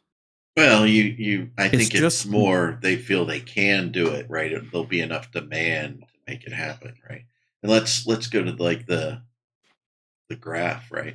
Interest over time, right? Oh yeah. So this is the other thing, right? And it speaks to sort of CCP's desire to sort of want to, to make it sound as though they need to kind of curtail this access in some way, shape, or form, right? Because it may be a case, because sometimes you can be sort of saying like, oh, we have to sort of, give people some barriers to get over this, otherwise we get swamped, right? Mm-hmm. So what you're seeing here is essentially a graph from Google and Google sort of search analysis. Okay. Analytics. I don't know. Analytics. Analytics. There you go. Showcasing in a percentage, not an absolute value, but in a percentage of relativistic interest in that search term, eFrontier, right? And if you look kind of where I've got the little kind of thing, that's basically where they did the kind of the week that they did the announcement that that Project Awakening is now eFrontiers, right? Okay. So that was the whole kind of like, this is eFrontiers. Here's a website. This is all this kind of thing. This is our white paper. All of this kind of stuff, right? Basically showcasing their grand vision for this idea of this blockchain-based game, right? And the release of the release of these kind of like tiers of access is the latest spike. And that latest spike and the initial sort of announcement of eFrontiers, basically the same. So they have no significantly like more. There's not a significantly larger amount of interest in this game compared to their initial announcement of the game, which to me doesn't say, oh God, we need to hold back the tide of people wanting to sort of play our game. It feels very much along the lines of, let's put this out to make it seem as though we need to stem the tide in some way, shape, or form because our game is just that popular. It's a little marketing, but yeah. It does feel very does feel like, oh, we need to somehow figure out how to make this game sound like it's bigger than it is at this point. So yeah, I thought that was kind of interesting, and thank you very much to Google for that. Yeah, absolutely. Bit of introspection, well, not introspection, but that little bit of interesting kind of viewpoint. There was the only other thing really was a MassivelyOP article written by a guy called Elliot Lefebvre. Lefebvre? Lefeb. I mean, how do you pronounce this? I'll put it to the crew. Audience. How would you? Oh, there's an e at the end of it. Actually, sorry. Lefebvre. That's way too many consonants in there. I know, right? Anyway, Elliot wrote an article on MassivelyOP. Normally, I'm kind of a little bit I don't generally tend to jump on game journalism kind of stuff when it comes to EVE Online. But this isn't just somebody who kind of like casually wrote in and and MassivelyOP were like, oh, we haven't really had much in this kind of area, so yeah, let's just put it on. Like, we don't really care quite what is actually said. This guy's actually has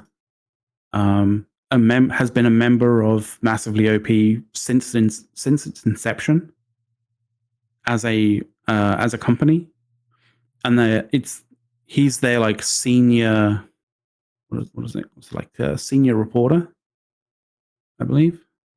Yeah, senior reporter. Been writing for Massively since it was created, and previous to that, he was writing for like half a decade about games. Like, he writes for a ton of different different IPs, about a ton of different IPs, and has done for quite some time. So it's not like he's just some random odd dude who hasn't really written much before and doesn't really know much about the market or much about the thing. And he kind of does slate what's going on. I'll link in chat. So that's the article, right? Doesn't start off well. EVE Frontiers Blockchain Foundation Foundation makes it a worse MMO. I don't understand the whole. How does blockchain fit into a game? I don't even. Well, that's the thing, right? And that's the thing that he kind of like. He's quizzing. In his mind, that's basically the big kind of like question here as well. Like, and he's trying to like piece it all together and trying to figure it out, right? And it seems as though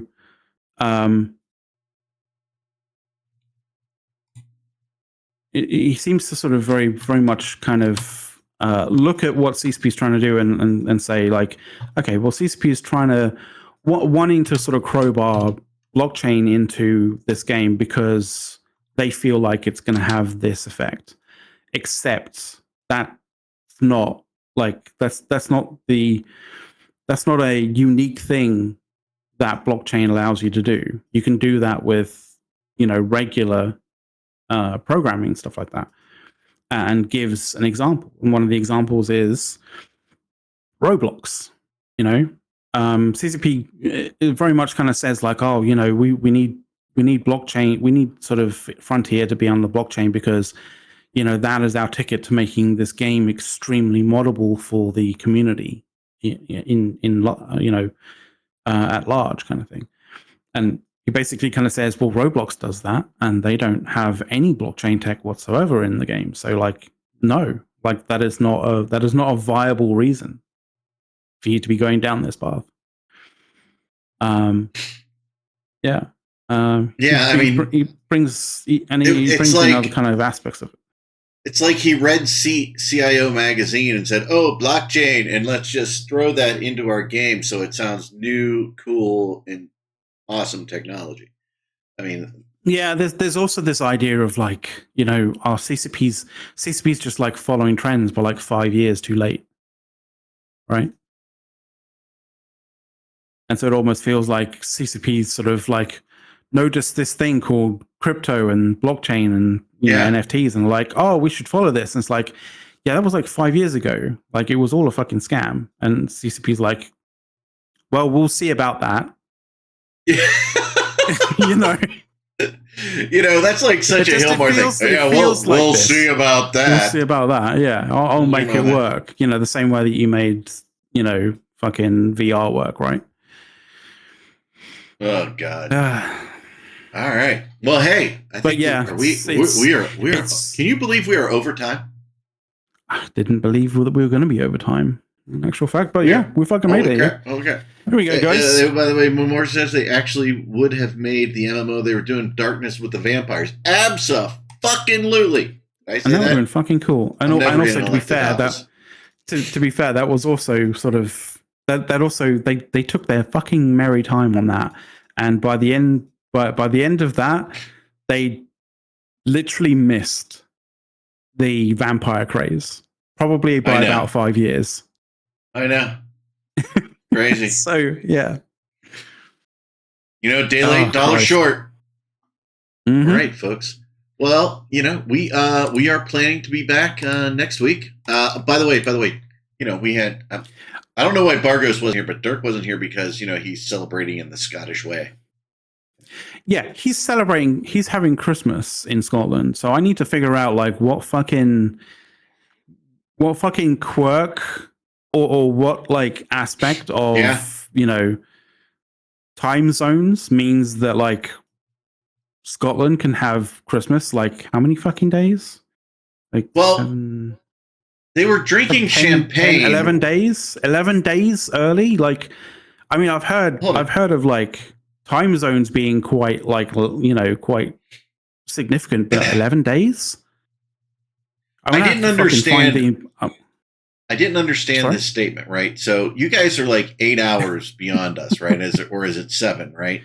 So the beginning of the show, yes, it's like 7 or 8 at night, right? And he says, they're drinking champagne, and I said, "What the hell is going on with the Scottish drinking champagne?" He goes, "You can't really open the whiskey until after the mains, at least." What's that? It's like that. The main dishes, do they eat at like 7, 8 o'clock at night? I mean, what's going on? I don't understand. Well, no, I don't know quite in terms of the actual timing as such, but like generally the whiskey is drunk as a sort of after the meal sort of thing, and generally the champagne is opened as a drink with your main meal, with Christmas meal. What is it like dessert? Christmas dinner or Christmas lunch or that kind of thing. We're having whiskey for dessert. I think it's normally like you have champagne with the main meal, and then you have dessert, and then once you've had dessert, then you either have like after dessert when you're relaxing after the meal, in your wingback chair or whatever the fuck, right? You're having port, cigars, whiskey, whatever. Right. Yeah. In the U.S., we start drinking champagne in the morning, man. I mean, that's what the mimosa. I have champagne on my cereal. Actually, in your orange juice, like mimosa, right? Yeah. Start drinking it. Another good way to drink champagne, just because we're coming up on the end of the year too, is in your champagne flute, you take a cube of sugar. So cube sugar. Put it down there. 2 or 3 drops of bitters on top of that, and then slowly pour the champagne in on top of that. Yeah, and then slowly put the champagne on top of that. It's pretty good.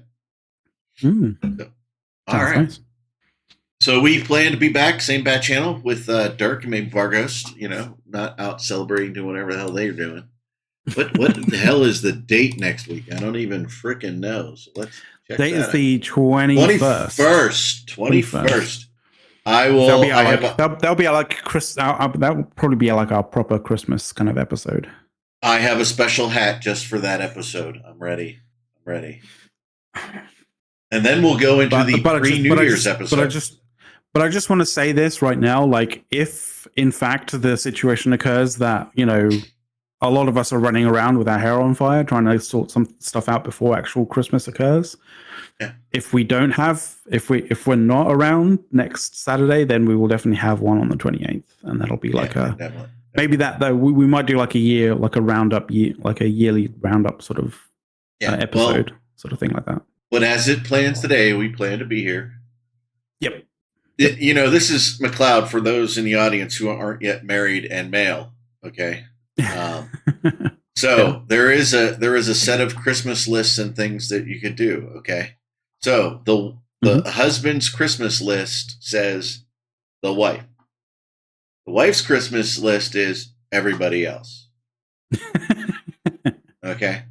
You get one present. That's all you got to do. Don't skimp on don't skimp on your particular priority list. Yeah. Because you'll get murdered otherwise. Get in a little trouble. All right, folks. Hey, well, we appreciate you being around this week, and that's how we're planning on going through into the new year. Yep, and I have to say thank you very much to everybody who subbed today, and especially to the MVP today, Gomer. Thank you very much for offering all of those gifted subs. By the way, dude. As Seda said, he gifted a pile of subs. Oh yeah. And for those who don't understand that, there was a thank you, buddy. There was I think it was a 70s. It was a 70s sitcom where Gomer Pyle. Okay. I'll trust you on that one. Yeah, it's kind of funny. All right, everybody, thank you, and we are out of here. See ya. Later.